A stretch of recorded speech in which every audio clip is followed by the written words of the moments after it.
अस्सलामु अलैकुम मौला या गरीब अल ग़ुरबा, अस्सलामु अलैकुम मौला या मुईद अल-फ़क़रा अल-फ़क़र, अस्सलामु अलैकुम या अनीसन नुफ़ूस अय्युहल मदफ़ून बिअर्ज़ि तूस व रहमतुल्लाहि व बरकातुहू।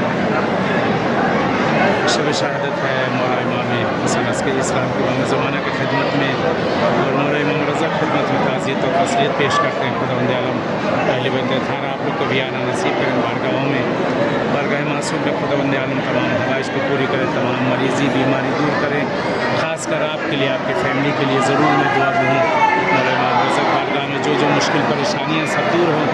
मौला इमाम रज़ा के सदक़े में जो तमन्ना है इस बारगाह में आने की, इंशाअल्लाह आपको, आपकी फैमिली सबको परवरदिगार आना नसीब करे। और आपके मरहूमीन के लिए भी ज़रूर दुआ दूँ, मैं ज़रूर दुआ दूँ। जो मुश्किलात हैं मौला रज़ा के सदक़े, मौला इमाम हसन अस्करी सदक़े, तमाम मुश्किलात, तमाम रुकावटें, तमाम परेशानियाँ सब दूर हो इंशाअल्लाह। हतमन मैं याद कर रहा हूँ इस बारगाह मौला रज़ा में इंशाअल्लाह। खुदावंद आलम मौला के सदक़े में हमारे आका का ज़हूर हो, इसमें हम सब शामिल हों इंशाअल्लाह।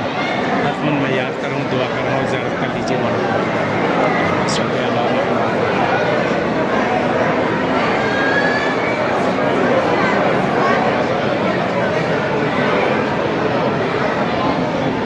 चलिए इजाज़त चाहते हैं इंशाअल्लाह। जैसे बारगाह मौला मुलाकात हुई, इंशाअल्लाह फिर मुलाकात होगी। अपनी दुआ में याद रखेगी। इल्तिमास